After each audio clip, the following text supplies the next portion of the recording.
Bismillahirrahmanirrahim. Assalamualaikum warahmatullahi wabarakatuh. Hamdanillah salaman wa salatan ala sayyidina Rasulillah wa ala alihi wa sahbihi wa mawalah. Amma ba'du. Sebelum kita memulai kajian kita pada kesempatan kali ini, mari kita sama-sama membaca Al-Fatihah. Kita khususkan untuk penulis kitab yaitu Al-Imam Al-Ghazali dan seluruh para guru kita yang menyambungkan kita kepada Al-Imam Al-Ghazali, dan untuk kita semuanya, semoga Allah Subhanahu wa ta'ala membukakan pintu ilmunya bagi kita, menganugerahkan kepada kita kemampuan untuk mengamalkan ilmu yang telah kita pelajari.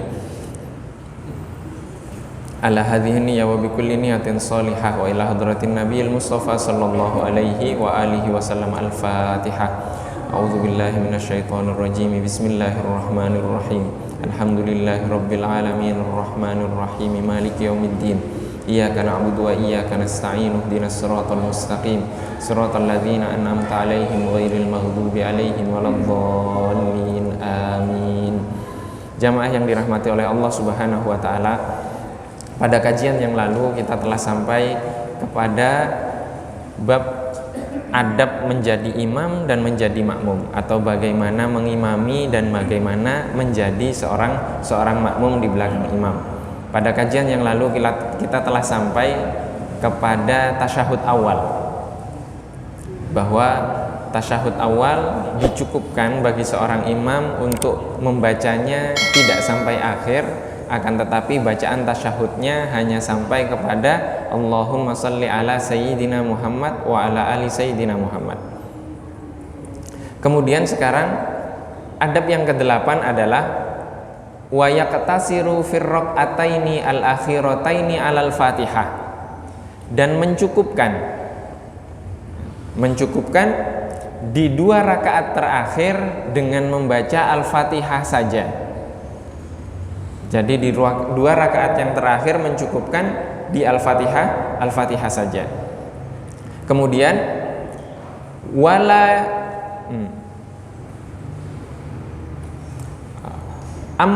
sedangkan makmum, jadi ketika imam membaca Al-Fatihah tapi belum selesai, sedangkan makmum selesai, belum rukuk imamnya, maka disunnahkan bagi makmum untuk membaca surat.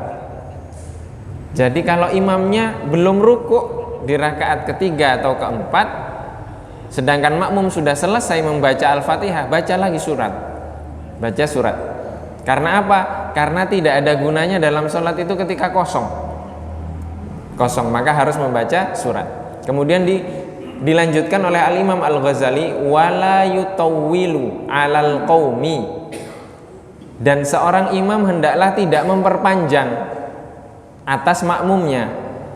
Wala yazidu du'aahu fit tasyahudil akhiri ala qadri tasyahudihi wa salatihi ala Rasulillah sallallahu alaihi wasallam, dan tidak menambah doa di dalam tasyahud akhirnya kecuali mencukupkan dengan syahadat dan salawat atas Rasulullah sallallahu alaihi wasallam, atau sampai innaka hamidum majid, sudah dicukupkan.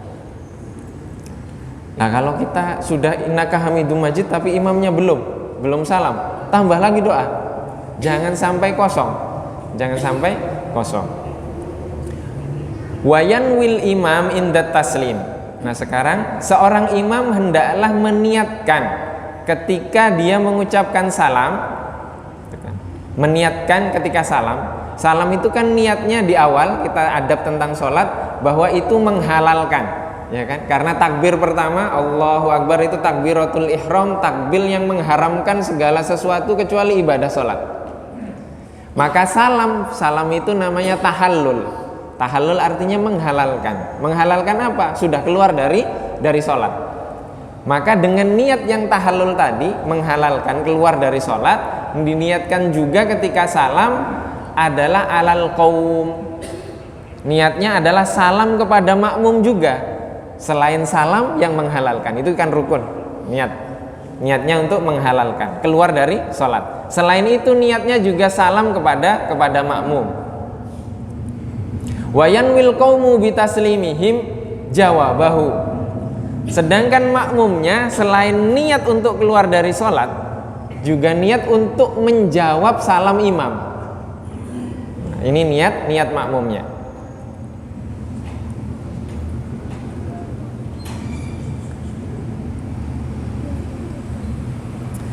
Diperbolehkan juga saling menjawab antar makmum.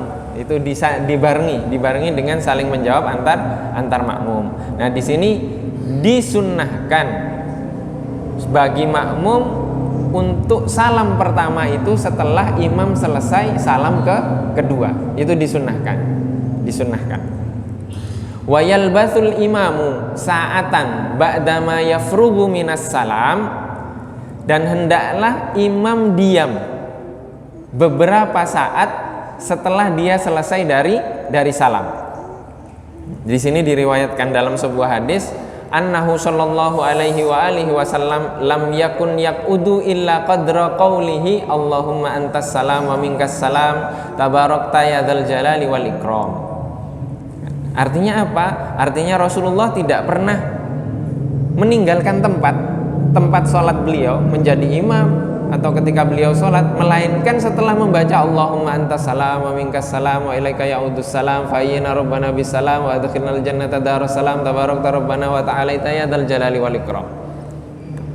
Jadi setelah membaca itu, maka ketika kami terburu-buru, dalam kondisi keburu-buru dengan beberapa masyayikh, syekh, kan beliau pasti membacanya tidak lepas dari istighfar. Setelah istighfar tahlil 3 kali, setelah tahlil 3 kali kemudian salawat. Setelah salawat baru membaca Allahumma antas salam wa minkas salam wa ilaika ya'udus salam fa ayyina rabbana bis salam wa adkhilnal jannata darus salam tabarakta rabbana wa ta'alaita ya dzal jalali wal ikram itu. Atau ditutup dengan salawat, setelah salawat Rabbana atina fid dunya hasanah wa fil akhirati hasanah wa qina adzabannar. Jadi pasti ada doa setelah salat. Wa yaqbalu 'alan nasi biwajhihi. Jadi Rasulullah menghadap kepada makmum. Nih ya, wa yaqbalu al-imamu. Jadi imam itu hendaklah menghadap kepada 'alan nas, kepada makmumnya. Biwajhihi dengan wajahnya. Maka di sini imam setelah sholat kemudian baca doa sebentar, kemudian menghadap kepada makmum. Menghadapnya bagaimana? Ini beda-beda. Kalau mazhab Hanafi itu ngadapnya langsung berhadap-hadapan seperti ini, itu Hanafi. Kalau Syafi'i tidak, Syafi'i itu miring. Jadi sebelah kanan, wajah sebelah kanan ini ke makmum, sedangkan wajah sebelah kiri ke kiblat. Tapi dikhususkan dalam mazhab Syafi'i kecuali di Masjid Nabawi. Kalau di Masjid Nabawi terbalik, ya terbalik. Kenapa? Wajah yang kanan menghadap kepada Rasulullah Sallallahu Alaihi Wasallam, ke makam Rasulullah Sallallahu Alaihi Wasallam. Wajah kanan, wajah kanan menghadapnya kepada Rasulullah Sallallahu Alaihi Wasallam. Wala yaltafitu in kana khalfahu nisaun liyansarifunna awwala. Dan hendaklah dia tidak membalikkan wajahnya ke belakang ketika apa? Ketika di belakangnya ada makmum wanita, sampai jamaah wanita tersebut meninggalkan tempatnya. Jadi nggak usah noleh ke belakang kalau makmumnya wanita. Kalau ada makmum wanita di belakangnya, kecuali istrinya. Kalau istrinya nggak apa-apa.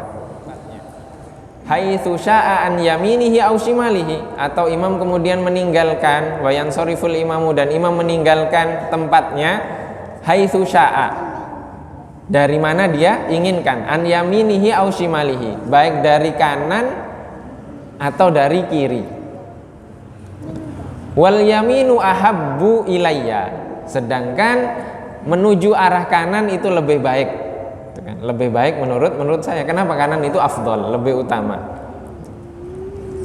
Wala yakhussul imamu nafsahu bid-du'ai fi kunutis subhi, dan hendaklah imam tidak mengkhususkan doa untuk dirinya sendiri ketika kunut subuh.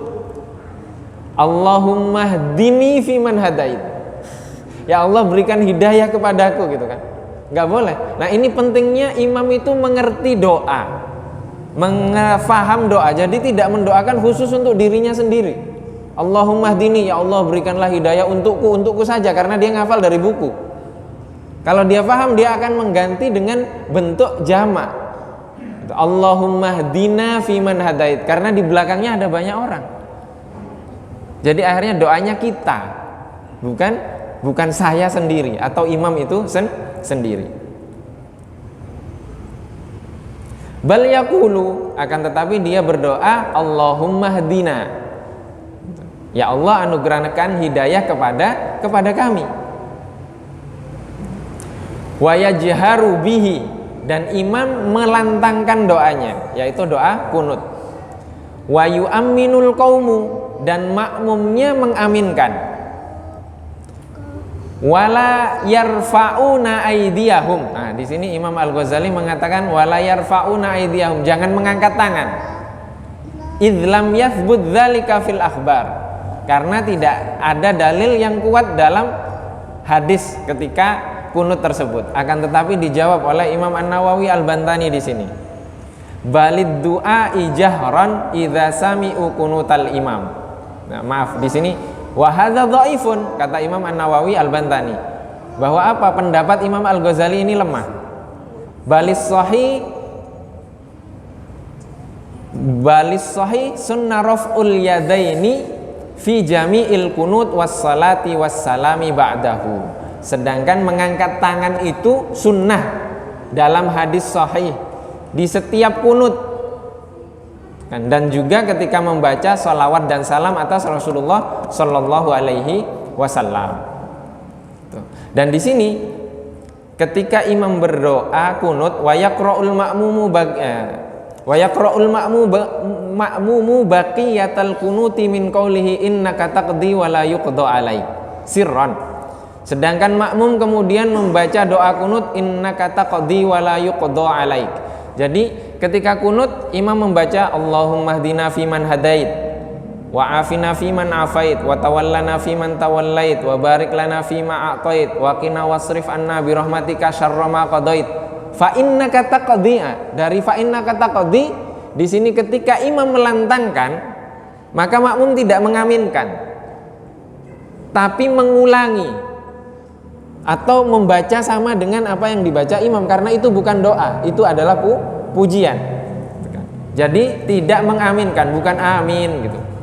Kalau di Mesir baca fa innaka taqdi wa la yuqda alaik gitu kan. Kalau di Mesir ya Allah gitu. Jadi makmumnya mengatakan ya Allah gitu. Lantang lagi, lantang. Maka di sini ketika imam membaca fa innaka taqdi wa la yuqda alaik sampai kepada isi doa, misalkan ditutup dengan sholawat wa sallallahu ala sayyidina Muhammad wa ala alihi wa sahbihi wasallam, nah itu diaminkan. Atau ditambah boleh nggak? Boleh. Kita tambah Rabbana atina, itu doa sapu jagat kan, Rabbana atina, ada baca doa lagi yang banyak juga nggak apa-apa, tidak apa. Maka di sini ketika imam fa innaka taqdi wa la yuqda alaik, jangan diaminkan tapi diulangi. Atau di dalam hati mengatakan wa nahnu ala dzalika minasyahidin, dan kami atas apa yang dibacakan imam tadi kami bersaksi atas itu. Nah, itu artinya wa nahnu ala dzalika minasyahidin. Atau yang itu terlalu panjang, kalau jawabnya di dalam hati atau diucapkan juga nggak apa-apa. Asyhad itu aku bersaksi atas itu. Wala yaqiful ma'mumu wahdahu bal yadkhulu fis shaf. Hendaklah makmum tidak berdiri sendiri di belakang, akan tetapi dia masuk ke dalam shaf. Kita sering di sini karena memang imam masjidnya miring ya. Jadi tengahnya itu nggak pas di belakang imam. Jadi patokannya itu imam, di belakang imam. Kadang di sana sudah penuh, tapi di sini shaf yang dua sini masih kosong. Ini harusnya yang shaf yang depan diisi terlebih dahulu. Dan itu yang rawan adalah ketika sholat Jumat. Ketika sholat Jumat rawan sekali. Kenapa rawan? Karena banyak shaf-shaf kosong. Maka di sini hendaklah maju sampai shaf itu terisi. Au yajurru ila nafsihi ghairahu, atau hendaklah dia memerintahkan, itu kan. Yajurru ila nafsihi ghairahu. Jadi dia memposisikan tempat. Jadi kalau ada tempat kosong masuk ke shaf itu. Biasanya ada yang batal. Itu kan, ada yang batal keluar dari shaf, isi tempat yang kosong tersebut. Meskipun ketika itu kita sedang dalam kondisi sholat. Kemudian di sini ditekankan oleh Syekh Nawawi Al-Bantani, ketahuilah bahwa syarat menjadi imam itu ada 16. Yang pertama tamyiz. Tamyiz itu mumayyiz, meskipun belum balik tapi dia sudah mengerti. Yang kedua berakal. Yang ketiga beragama Islam. Yang keempat zukur. Zukur artinya laki-laki. Yang kelima mukallaf. Artinya dia seseorang yang sudah mendapatkan taklif, beban syariat dari Allah Subhanahu wa taala. Yang keenam, tidak diwajibkan kepadanya untuk mengulang. Tidak diwajibkan kepadanya untuk mengulang, misalkan dia bertayamum, ya kan? Bertayamum, dia sedang dalam tayamum, maka tidak boleh menjadi imam ketika dia harus mengulang. Yang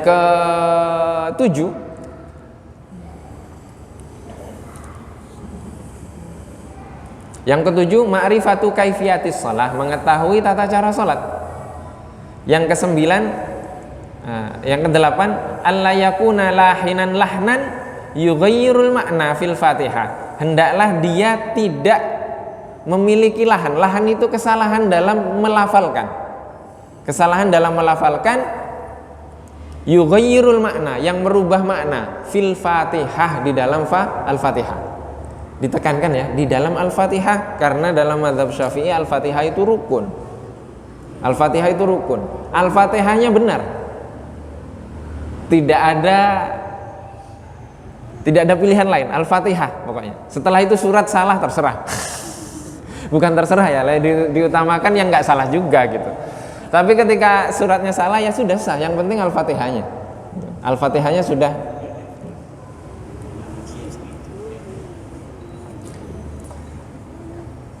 Maka ditekankan di sini tasydid, dhad, dha, dzal, dal, semuanya, alif, hamzah itu benar-benar benar di dalam Al-Fatihah. Kalau selainnya Al-Fatihah.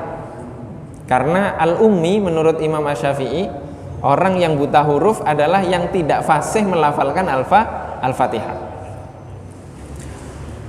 Dan selanjutnya alla yakuna akhras. Akhras itu bisu. Ya, jangan bisu. Bisu gimana? Atau tuli. Wal hadi asya.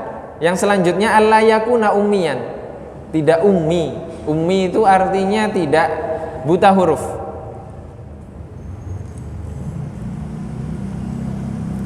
Di sini dikatakan wal ummi huwa man la yuhsinu al-Fatihata. Yang buta huruf itu adalah yang tidak bagus bacaan Al-Fatihahnya. Pokoknya Al-Fatihah.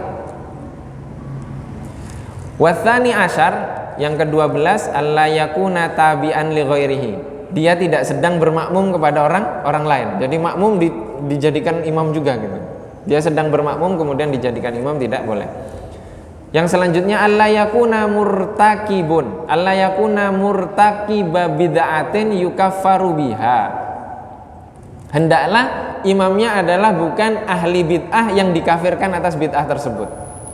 Jadi pelaku bid'ah, tapi bid'ah yang bisa dikafirkan, bisa keluar dari agama Islam karena hal tersebut. Yang selanjutnya ayyakuna zahirul af'al lil ma'mum liyatamakkana min mutaba'atihi. Hendaklah amal gerakan yang dia lakukan itu zahir, nampak jelas bagi makmum sehingga makmum bisa mengikutinya. Yang selanjutnya ijtima'u syurutis sholati fil imami yakinan au dhannan min taharatin wa sitrin wa auratin wajtinabi najasah ghairu ma'fuin anha. Dan memenuhi terkumpulnya syarat sholat dalam diri seorang imam, baik secara yakin atau perkiraan, dari kesucian, dari menutup aurat, jadi dari jauh, dari najis, Najis yang tidak ma'fu anhu, tidak bisa, yang harus dihindari, yang tidak bisa dimaafkan.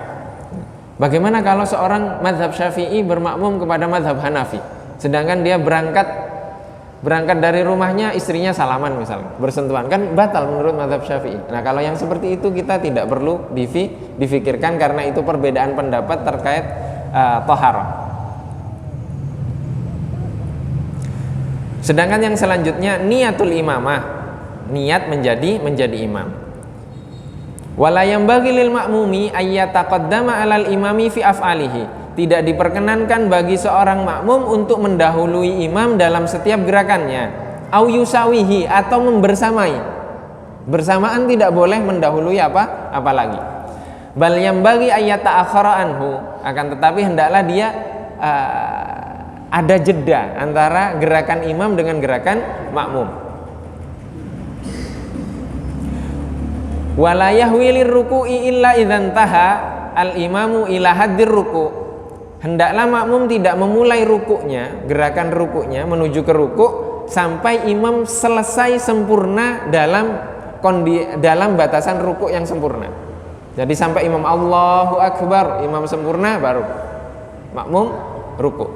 Wala yahwilis sujudi malam tasil jabahatul imami ilal ardi. Jangan pula memulai gerakan untuk menuju ke sujud seorang makmum sebelum jidatnya imam menyentuh ke tempat sujud. Coba kalau imamnya di sini, makmumnya di sana Jumat, gimana bisa melihat? Kan tidak bisa. Standarnya pasti imamnya harus Allahu Akbar, Allahu Akbar itu sudah menyentuh.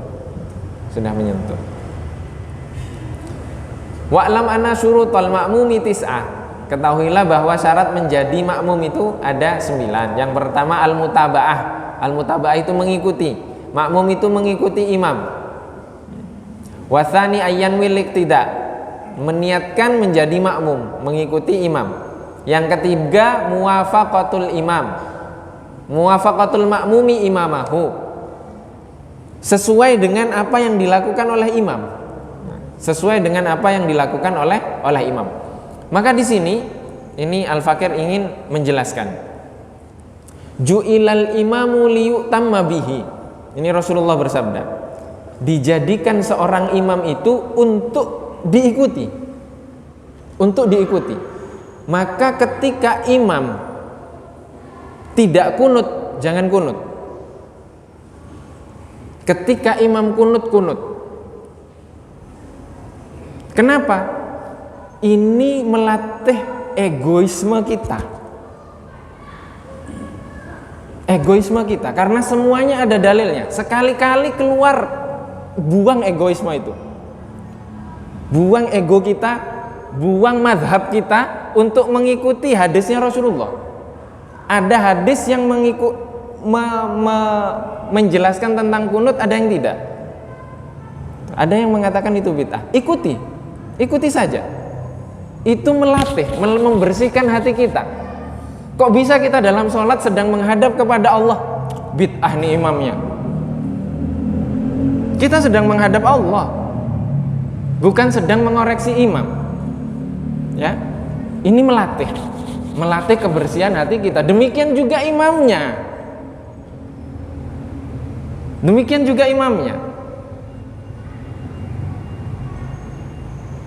Imamnya juga demikian, harus bersih, bukan niat apa-apa.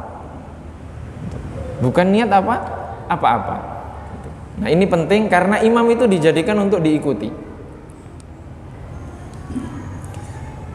Yang keempat, tayakkunu taqaddumi ihrami imamihi ala jami'i taharrumihi. Yakin bahwa imamnya telah takbir terlebih dahulu sebelum makmum. Al-khamis ayyakuna aliman binti qolatil imam. Hendaklah makmum mengetahui proses perpindahan imam hingga dia bisa mengikuti. Yang selanjutnya alla yakuna sabiqan imamahu. Tidak boleh mendahului imam. Yang ketujuh, alla ya'taqida butlana salati imamihi. Hendaklah dia tidak yakin bahwa imamnya sedang batal salatnya. Kalau yakin harus keluar. Kalau yakin harus keluar dari jamaah. Nah, ini keluarnya bagaimana? Keluarnya bagaimana? Misalkan yakin bahwa kunut subuh itu bid'ah, sesat, ya kan? Dalam keyakinan dia sedang sholat di Masjid Qaryah Thayyibah hari Kamis gitu kan. Hari Kamis.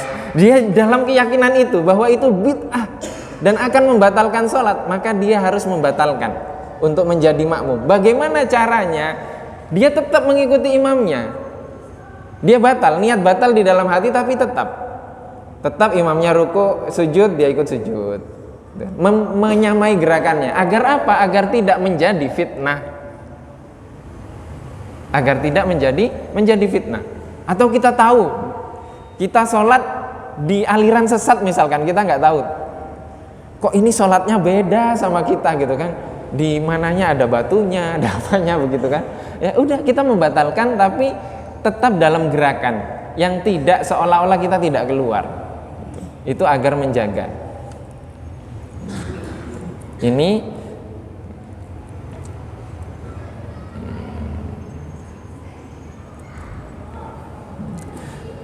Contohnya lagi, dalam mazhab Syafi'i itu kan Al-Fatihahnya harus sempurna, termasuk Bismillahirrahmanirrahim, itu harus terbaca. Ketika kita ada imam yang tidak membaca, dalam beberapa mazhab ada itu, tidak membaca gitu kan, maka dalam mazhab Syafi'i itu batal. Karena apa? Al-Fatihahnya nggak sempurna.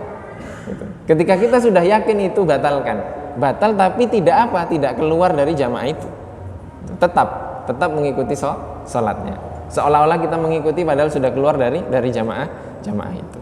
Nah, ini adalah yang terakhir yang ke-9, tawafuku nazmi sholatil imami wal ma'mum fil af'al adh-dhahira. Jadi seirama gerakan imam dengan gerakan makmum. Makmum mengikuti gerakan imam seirama, tidak berbeda dengan imam. Wallahu wa rasuluhu a'lam. Ini yang dapat kita kaji pada kesempatan kali ini. Insyaallah pada kesempatan yang akan datang kita akan membahas tentang adab sholat Jum'ah. Saya tutup sebelum nanti pertanyaan, karena kalau pertanyaan akan kemana-mana maka mohon dimatikan. Wabillahi taufiq wal hidayah wa ridha wal inayah. Wassalamualaikum warahmatullahi wabarakatuh.